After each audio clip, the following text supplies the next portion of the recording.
दोस्तों, यह एक प्रेरणा स्रोत कहानी है। गुजरात के सूरत में रहने वाले सफिन हसन की है। सफिन हसन एक मध्यवर्गीय परिवार से थे।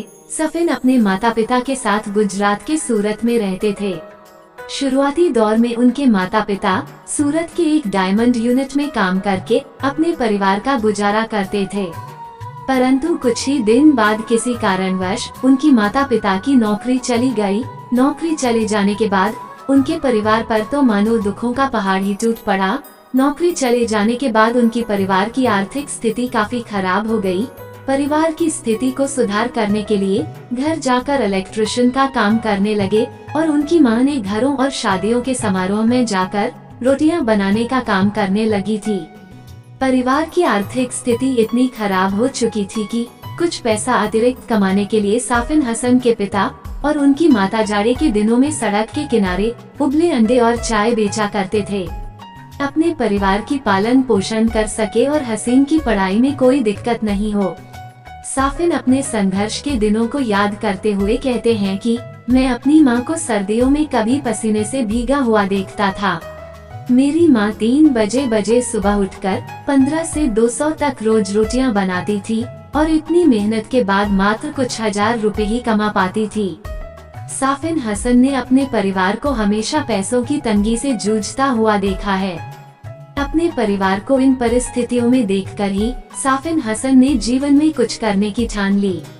अब वे समझ गए थे कि अगर कोई उनके परिवार के दयनीयता को बदल सकता है तो वो खुद है। इस दिन से उन्होंने ठान ली कि अब वे अपने सपनों को पूरा करके ही रहेंगे। सफिन हसन ने अपने एक दिए गए इंटरव्यू में ये भी बताया कि उन्हें यूपीएससी में आने की प्रेरणा कहाँ से मिली है। वे कहते थे कि जब स्कूल में पढ़ते थे तब एक बार उनके जिले के जिलाधिकारी ने उनके गांव का दौरा किया।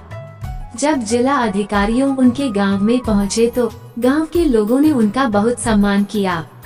जिला अधिकारी के प्रति गांव वालों का सम्मान और इज्जत देखकर सफिन काफी हैरान थे। जब उन्होंने एक व्यक्ति से पूछा कि यह कौन है जिसके साथ इतने अधिकारी और सुरक्षा गार्ड की गाड़ियां चल रही हैं, तब उन्हें किसी ने बताया कि यह हमारे जिला के जिला अधिकारी हैं और इनका रुतबा किसी राजा से कम नहीं है, इसलिए इन्हें इतना सम्मान दिया जा रहा है। डीएम के रुतबे और काम से प्रभावित होकर ही सफिन ने भविष्य में डीएम बनने का सपना अपने मन में पाल लिया और यह निर्णय कर लिया कि वे डीएम बनकर ही रहेंगे। इसके बाद सफिन हसन ने अपने मजबूत इरादे को लेकर दिल्ली आ गए।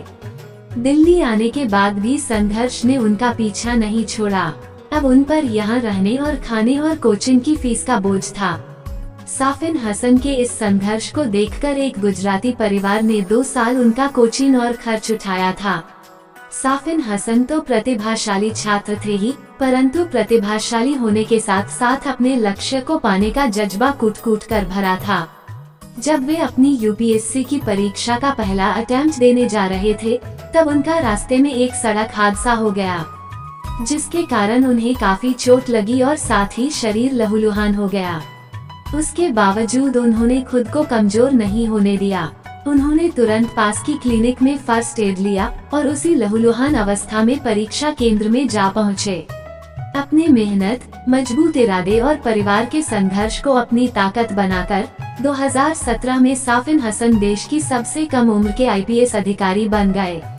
अपनी मेहनत और कठिन परिश्रम के दम पर देश की सबसे कठिन परीक्षा कहे जाने वाली यूपीएससी परीक्षा में 570वीं रैंक हासिल की और सबसे कम उम्र की भारतीय पुलिस सेवा की अधिकारी बन गए हैं।